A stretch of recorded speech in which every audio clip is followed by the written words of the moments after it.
Welcome back to Pastor Plek's podcast, recording from Austin, Texas. So glad to have all of you listening in studio today.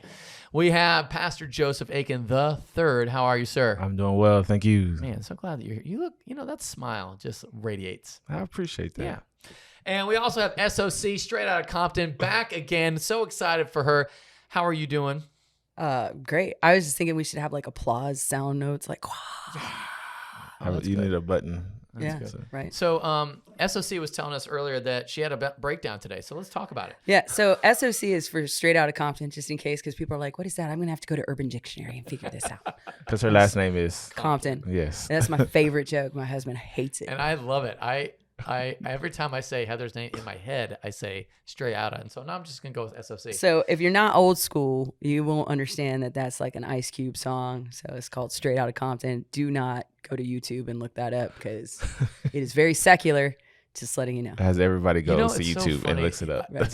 So many of my 80s and 90s culture was not healthy, and I didn't know it. Right. And like I'll sing the songs like nostalgically, and I'll be like, do you remember the show In Living Color? of course. Woo! That was hilarious. You start watching that now, and you're like, wow. Oh, they wouldn't play it now. No. But Nah. it's so funny. I was like, I think that's, I realize, like, I get nostalgic, like, about some, like, old school songs, like Boys to Men, and I'll start, like, singing the songs. Wait, no, I can't. Although we come Yeah, it's like, whoa. to the end. Yeah. I was like, and I remember people going, why are you singing that? Because it's a good song. And I was like, now that I look at the lyrics, I'm like, But it's crazy because my daughter will play songs now, and she'll be like, "Oh, because they'll take sound bites and put it on, TikTok or little clips now, and she'll play stuff, and I'll start singing it because they remix the background, Right. Yeah. and so like they did Aha Take on Me on one, and I was like, oh, we are going back, and I played the video for her, and she did not know what to think of that. That was like one of the first MTV V videos. Yeah, everybody knows that when it gets to that one part in the song, nobody's gonna hit that note. Right. Yeah. I was kind of on key. Yeah, right? No, not even close.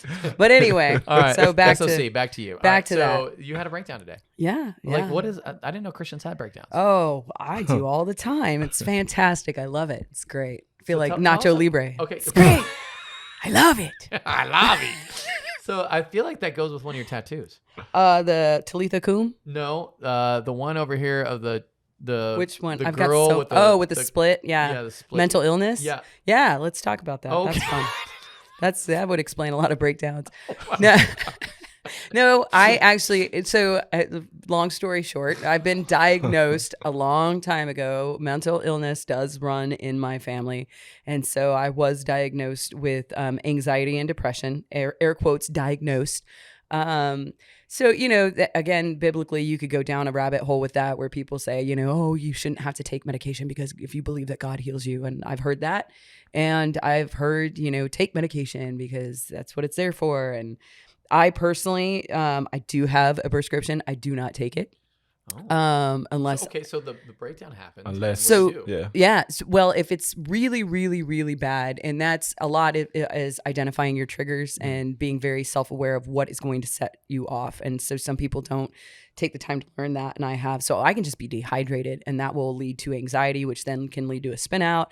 Or if there's too many people in a situation, like I am very antisocial, which most people. Not you. No, I know. I'm the most social, antisocial person you will ever meet. And there's there is actually a term for that. It's called Ambivert, where it's just, very social. But if I go to a concert or like a fair or where there's a ton of people, my situational awareness and radar and everything is like through the roof. I'm just like, oh, and then I'm exhausted afterwards. And then you're like paranoid. Yeah. So anyway, it's all that good stuff. And then I have, not bipolar crashing type mood swings, but like depression where it's just unexplained heaviness and sadness and things like that. Tell me what that's like, because as a person, it sucks. I mean, so you're like la la la la, having coffee today. I hate my life. What happened? For me, it's not necessarily like that. I think that's closer to bipolar. Like that? No, it is. I am very aware of when it's not a good time, and so I communicate that with my husband. Like, hey, I am not having a good day. I even let my kids know, like, listen, this is not the time. Don't test mom. She's not having a good day today. And then it's about fixing it. And so, whether that's talking it out, whether that's, okay, I need to drink more water, whether that, I mean, it is simple as sometimes just being dehydrated. Lack of sleep can do it. Yeah. There's a lot of things. And I just have to identify what it is and then take the steps to correct that. And that doesn't mean that it's going to be immediately fixed. This might be like just too invasive, but how did you know, like, how did you get to a place of like, this is, when I have this trigger, then that means I'm probably dehydrated. And like, how did you get to that process? I want to know how you came to that realization. Did someone say like, hey, I did a lot of research on anxiety and depression and things that can cause that and triggers. Like, well, how'd you know it wasn't normal? Like, how'd you know there was something not right? I think it's just, you look at everybody else like they seem happy, but then you seem happy. I know that it was spoken about in my family, like anxiety was spoken about by my parents, and that had been mentioned, and so I knew that the feelings like I had at like from 7, I actually around 6 or 5, between 5 and 7, I had this extremely irrational fear of death, that I was going to die, that I was not going to live, and it was terrifying for me. And that, how old were you? Between 5 and 7. It was almost 2 years. Yeah. So I was like and so that's irrational. You know what I mean? Yeah. And I knew it then, but I was just terrified. And so I went and saw a therapist and all this stuff when at a young age and fun times. And a lot of that, I mean, it's just weird, but it's knowing what is in your family. And if there's things where you can't explain it, like there's a sadness, like my brother would have these breakdown moments where he would just cry for no reason. And I would be like, what's wrong? The defensive sister, who do I got to kill? And I'm going to beat somebody up. And he was like, I don't know what it is. I'm just sad. Okay. And we would like, did you watch something? And it would be nothing. He would just be crying. And so things like that, like seeing that happen to my brother and experiencing things I did, it was just like this gut feeling of, okay, this isn't right. Not that it's wrong either, but it's just not a good way to function. So all right, you go see somebody. So this morning, right. So this morning, well, yeah. So we're not, we're going through some things that aren't pleasant in regards to business and difficulties that we're having. And so, it's very challenging because to get to here, which we moved our entire business and warehouse from St. Louis to Austin, was a huge leap of faith. And so that was us, well, I'm going to say me, because my husband obviously is not the believer, and I am. And so I just knew that we were being led out of St. Louis. He even knew that, wanting to leave. So I believe that the Holy Spirit works on him too. When he sleeps, I lay hands on him and I'm like, ooh, I'm going to get you. Do you really? Yeah. Does he know that? He does now. I've told him that. He has actually let me anoint his head with oil before. He's let me do that. So, I mean, do you think he really sort of believes, but yes. he just is not going to let anybody know because he's too proud of it? I believe especially with the things that have happened in our life and the things that we have been through, which if you listen to the other podcasts, you might know.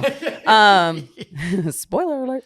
I think that he knows that there have been straight up unexplainable, like, us in under a year going from, 22,000 to just under 2 million in sales in under a year is not explainable. Is not, I mean, we have lots of friends in business that are like, that just does not happen. Mm-hmm.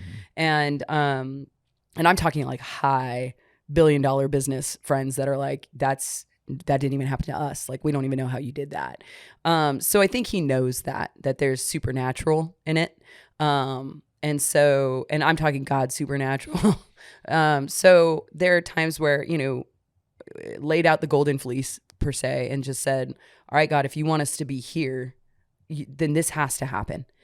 For me, I was like, I'm going to put it out in front of you. I need this. We need this. We need this. We need this. All of this has to fall into place. And if that's what you want us to do, then this has to happen. So we know that we need to move forward, because this is this back and forth and I can't have that. And I need you to make it clear. So I am not going against your will. I'm not going against what you want for us. So I know without a doubt that this isn't my flesh saying I need to go to Austin or I need to get out of here. You have to make this happen. Now, I ultimately did not want to come to Austin. my husband did, because our graphic designer's here and there was another printer here. So there were things that, but right before we went to leave, the printer here fell through big time. And so I was like, oh no. But all of these things unlocked immediately. Like we had the finances to get, 4 U-Hauls and move an entire, gym, which some of you have seen the gym, and it's for when we say we have a gym, people are like, oh, that must be nice. You have a couple barbells. And no, we have a gym. We have an entire gym. So Do you have a rower?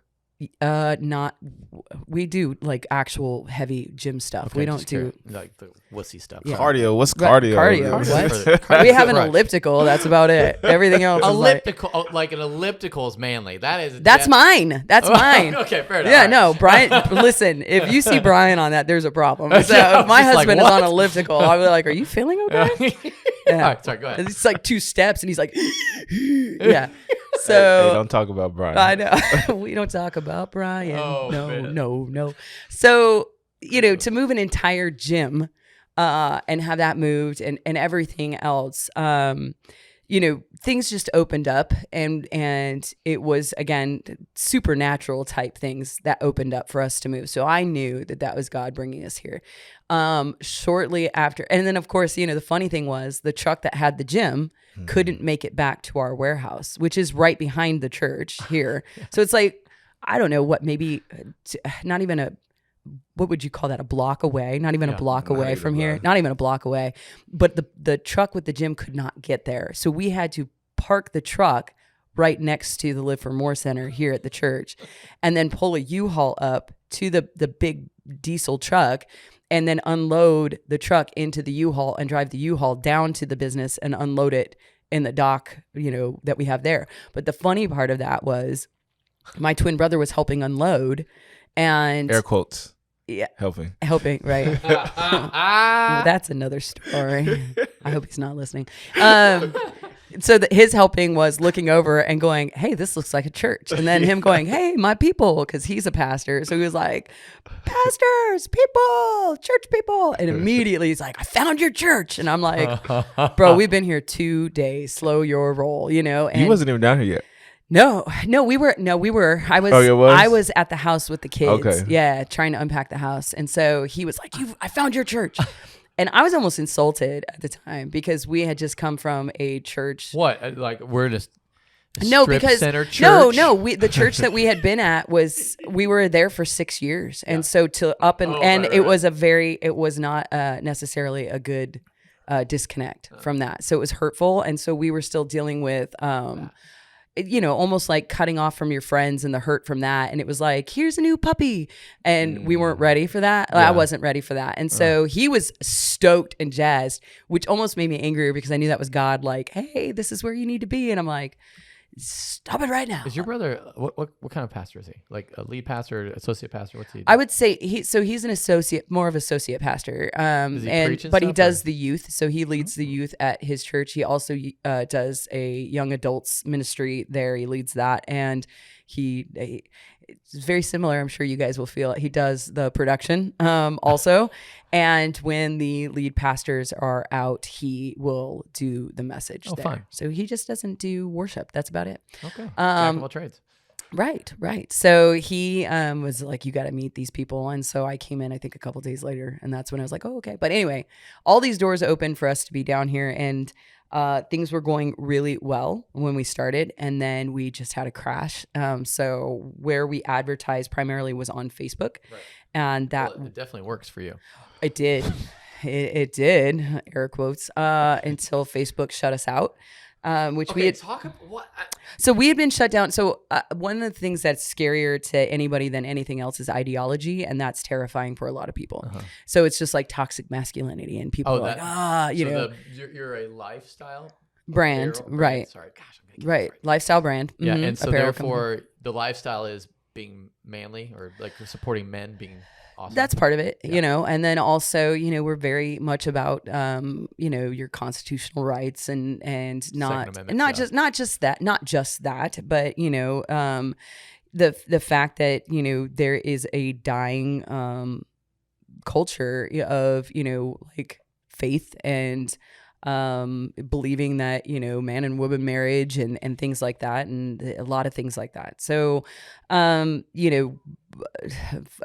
very crooked government and things of that sort, which it's politics, things you don't talk about when you go to a party is politics, love, and religion. But we kind of touch base on all of those. And so Facebook does not like that. And so they shut us down a couple times. Explain what they didn't like. They did shut us down during the elections. Yeah. They shut us down immediately with no answer. So we had our page, but we could not advertise. And so immediately after the elections were finalized, they gave us a notification that was like, we made a mistake in locking out your page for 3 months. So sorry. And that was it. Yeah. And so now we're locked out again. And a lot of our advertising or our sales was pretty much 80% based off of advertising on Facebook. So we were going from almost 5-figure days, and now we're lucky if we get to 4. And that's a huge, significant drop. So we have been exploring other avenues, and I've just been praying about it religiously. So all the time, just saying, just show us what we need to do. Show us what we need to do. And so there is a reason for the season that I'm in and that we're in, and I don't know what that is. And so this is where it's very difficult. So there's a song out by Barlow Girl. It's called Never Alone.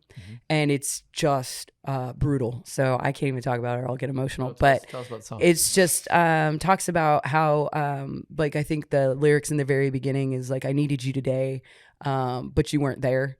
And it's not so much about him not being there, but it's just this, you don't have this tangible feeling of him being there. It feels like you're alone, but it goes into that you're never alone, that he's always there with you. So, this is a difficult season. And so I have to remind myself that God doesn't set us up for failure. That's not what he does. And there is a reason for us being slow right now. It could be that tomorrow everything's going to explode and we're going to go, oh, we weren't ready for this because we weren't mentally prepared. So the hard part is the unknown and struggling with that sometimes. And knowing that I've been through much worse. So this really is a drop in the bucket at the end of the day. But with all things, the human aspect, the flesh aspect, that's not sufficient sometimes. And so emotionally, it's hard for me sometimes to deal with that. And so I just am very honest with my husband and tell him, right now I'm struggling with my faith and that's hard for me. And how does he respond as a person that isn't at least outwardly like, yay, Jesus? How does he help you? It's more about listening. I think that he knows that I need somebody there strong. So I need the tangible to be the tangible strength to be there for me when I am weak. And so I think he's more of the wind, you can't see it, but you can feel it. So he knows that I need the strength in that point in time. And he doesn't come in and say, well, I'm going to fix it. He never does that. He knows that I don't need that. I know that God's going to fix it. So he ends up basically listening to what I have to say and then breaks down how it's really not as bad as what I think it is.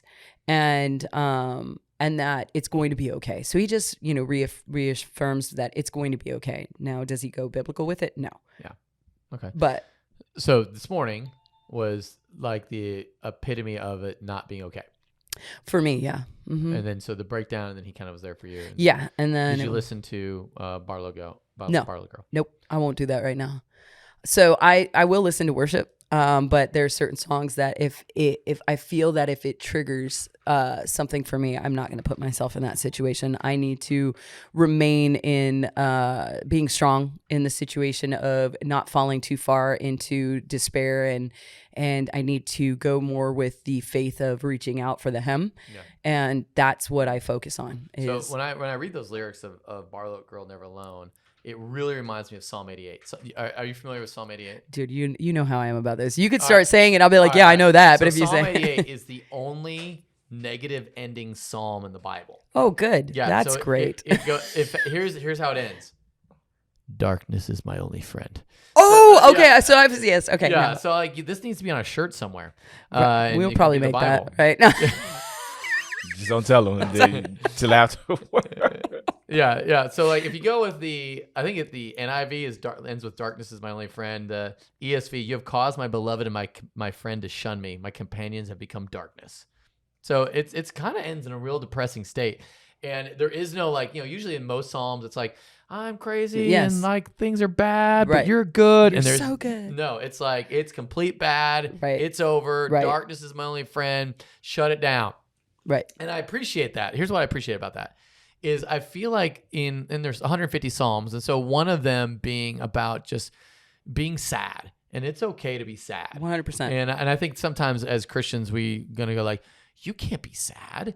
But there is a reality of there's a blessing in mourning. There's a blessing in the sadness, and there's a drawing close to God in that when you understand that He is in complete control, even of sad times. And you wouldn't be human if you didn't have moments of sadness. And we have tear ducts because there's purpose for it. I've been straight up angry at God, like straight up, yelling as if He was in front of me, like. But there's a big healing in that, and it's just like with your kids, when your kids get angry. No, when your kids get angry and they yell at you, I don't love my daughter any less. Right. I might want to knock her out for a minute because the attitude problem, but I'll be like, all right, let's. A lot of times, there's a reason behind that. So when she pops off, I'm like, okay, did you sleep well last night? What is going on with you? Right. Like, let's figure this out. And, after I'm like, whoa, you got to hold up for a second, but I don't love her any less for doing that. So I know that He doesn't love me any less for, popping off on him.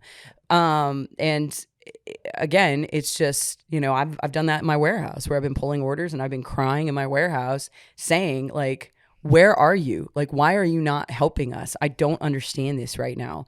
And then a little bit later, kind of laughing at myself for saying, why are you not doing this? And in knowing that He's up there going, oh, you don't even know what's coming your way. Like, you don't, it's like patting me on the head. Like, okay, that's cute. Like, you know what I mean? Like, that's kind of where I'm at with it. So, I do have my moments, but again, that's where faith ultimately has to come in. And so when, it was funny talking to you and you're saying, oh, hey, you came to us and you were saying this was really bad. And you haven't said anything. So it's good, right? And I'm like, no, not at all. But that's because I choose to walk in the faith of that. And that doesn't mean that I don't struggle in between, because I do struggle in between, but I know ultimately He's got it all in His hands. And I can't doubt that. I'm allowed to doubt. I guess what I would say, but I can't continue to live in that. Let us in a little bit more on that, because I'd love to be able, my prayers informed, and maybe that's my job to ask you, but no. I would love to be able to be involved in that way, especially for just, hey, and I'm sure Brian would be thrilled for me to be like, hey, Brian, I'm praying for you. Like, I'd probably be couch that a little differently. He'd go, okay, yeah, like, all right, cool, right. Whatever. So, but yeah, I do appreciate you sharing that. But I want to go, this question oddly sort of fits in here. What does Paul mean in 1 Corinthians 7:14, when he says that your children are holy, or hagia, most holy thing, a saint, because at least one parent is a believer? So if you're not familiar with 1 Corinthians 7:14, let me give you some context. So here's Paul writing about the subject of divorce and marriages and stuff. And so he says in let's go to verse 10, 1 Corinthians 7:10, to the married I give this command, not I, but the Lord. A wife should not divorce a husband. But if she does, let me go to the ESV version. I was in net. Not that net is not awesome, but all right. To the married I give this charge, not I, but the Lord. The wife should not separate from her husband. But if she does, she should remain unmarried or else be reconciled to her husband. And the husband should not divorce his wife. To the rest I say, I, not the Lord, that if any brother has a wife who is an unbeliever and she consents to live with him, he should not divorce her. And if any woman has a husband who is an unbeliever and he consents to live with her, she should not divorce him. For the unbelieving husband is made holy, hagia, because of his wife, and the unbelieving wife is made holy, hagia, because of her husband. Otherwise your children would be unclean, but as it is, they are holy.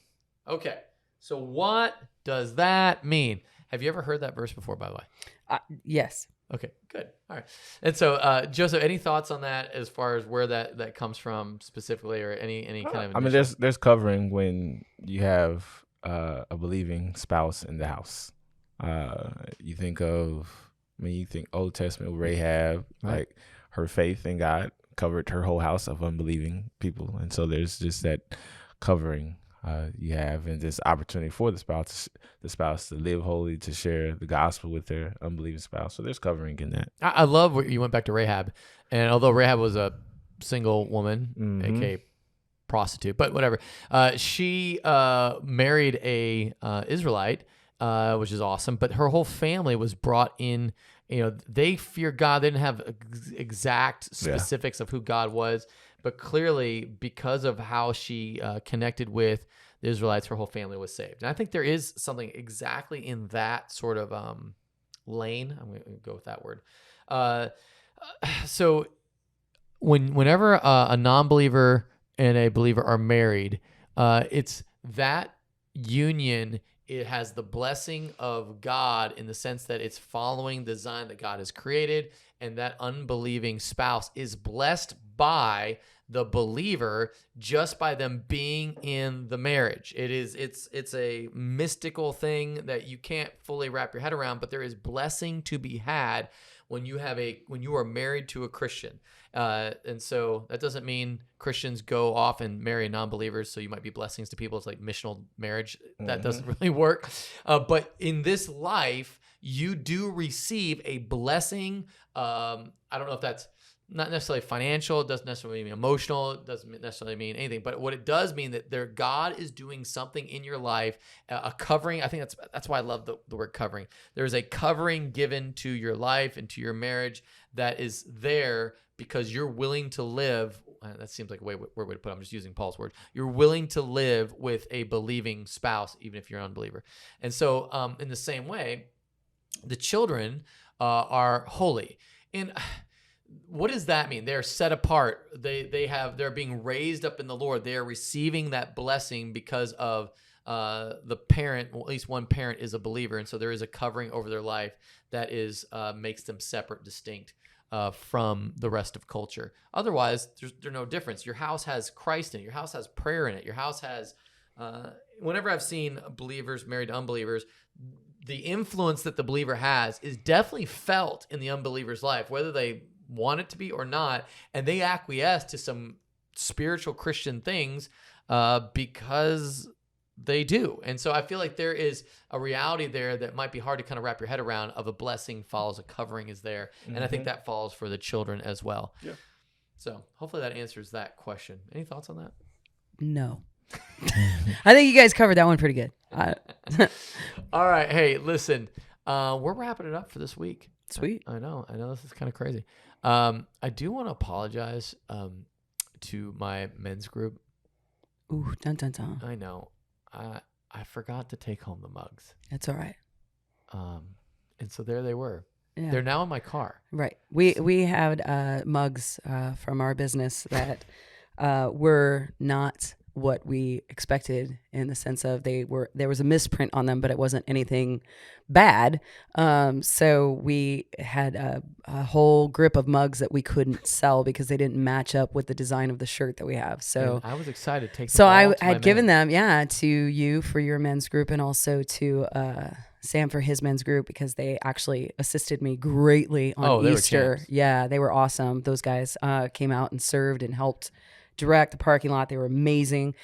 So it's kind of like, hey, here's some mugs. But apologies to your men's group, because I know I've actually gotten several texts about my failure, and I do feel bad about it. I apologize. They are now in my car. They'll be waiting for you at the next time we have men's group at my house. So you better go. You better go, or you'll miss out on a mug, because they're limited edition.